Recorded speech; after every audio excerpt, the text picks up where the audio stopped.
Today I'm here to tell you about my story that happened my junior year in high school. I woke up on January 31st, 2012. I would have gotten ready for school that morning, but I called my mom at work and told her I didn't feel good. I stayed home that day from school. I asked my best friend Allie if she could get all my homework for me from school, and of course she would. Allie came over to my house after school and gave me all my homework for that day. After Allie left to go home, I sat on my couch and went through my homework pile. I got a text from my ex-boyfriend's girlfriend, and she started to harass me through text messages. At first, I thought it was a joke, but then the messages got worse. I had asked what I had done wrong, but she would not tell me. The text messages kept getting worse each time. I finally texted my best friend Haley and asked her if she would care if I was gone. Haley responded that she would, that I shouldn't talk like that. Haley later then tried to call me, but I didn't answer. I know at that moment I didn't care about my life anymore. I wanted to be gone forever. It didn't feel like, and it didn't feel like I had anyone.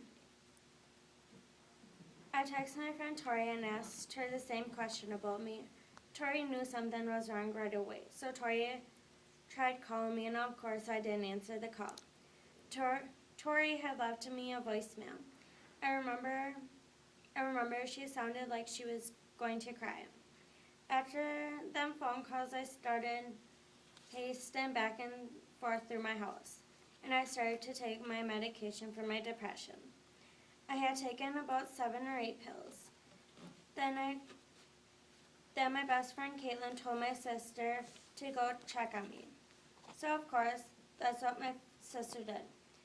But before Brittany came to the house, my mom had tried calling me.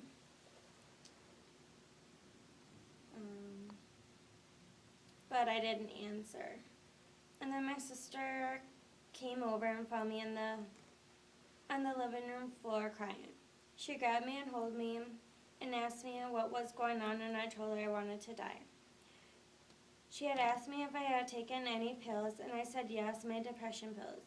She asked me how many, and I told her 7 or 8. She started to cry and told me she loved me, then called my Aunt Karen and told her. My sister said we are going to the hospital. On our way there, my teacher, Mrs. Seek, tried calling me, but I didn't answer. She had called about 4 times. Then I'm sure she called the police. Haley had called her parents, and they came over to my house to check on me, but I didn't answer the door. They had waited till the police officer came. They all went in, but couldn't find me because I was already at the hospital. I guess my neighbor/teacher, Mrs. Anderson, came over too, along with Cody Treeps. When I went to the hospital, the nurses asked me these questions why I wanted to die, and I started to cry. And she had told me things are going to get better. Well, she left the room. My mom and my cousin Keely had walked in, and I started to cry. My mom just hugged me and told me things are going to be okay. The police officer walked in and asked me the questions about what had happened. I showed him all the text messages I had received from my ex-boyfriend's girlfriend. The officer couldn't believe that she was sending them.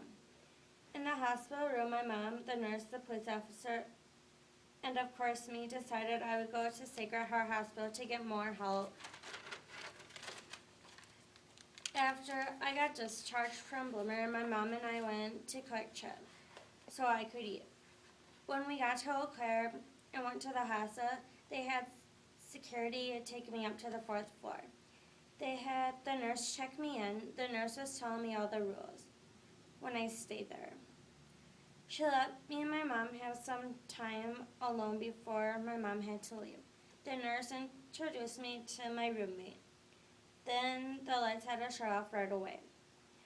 It was now Wednesday, and my mom and my cousin Kaylee had come to visit me, and when they left, I cried.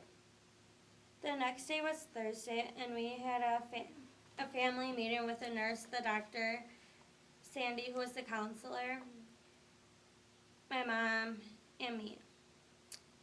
They had told me that I'd be going home tomorrow, and I was so excited. Later that day, Father John from my church came. He saw me and we talked for about an hour or so. Father John told me everyone is worried about me back at the church.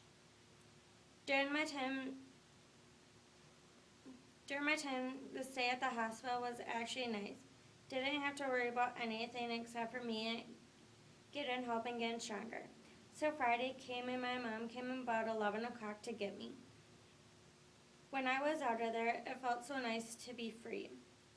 Didn't have to hear the rules anymore. It felt so good to be out of there. I got my phone back and texted all my friends and went on Facebook. When I went on Facebook, I had so many people write on my wall and told me they cared. Later that day, I got to go with my friend Caitlin to AFT, which is a church function. We got back that Sunday, and Caitlin and I went to play practice. I got to see my friends and Penny, who even came over and gave me a hug. It felt so good to see everyone. The next day, I had to face the truth and go back to school. I was scared, but I knew my friends would help me get through it. That night, it was Monday, and I got a text message from Owen saying that my ex-boyfriend's girlfriend was at it again. She was trying to get everyone to go against me and make sure I didn't have any friends, but of course that didn't happen. Tuesday came and I went up to Miss Zeke's room and I started crying and I showed her the text message. I asked her if we could talk that day and I told her what had happened. And we went to talk to Chad Steinmetz, who was my principal, and we had told him what had happened, and they finally got to stop. I was crying no matter what or where you are, you can always be bullied and you will have friends and family and teachers there to help you.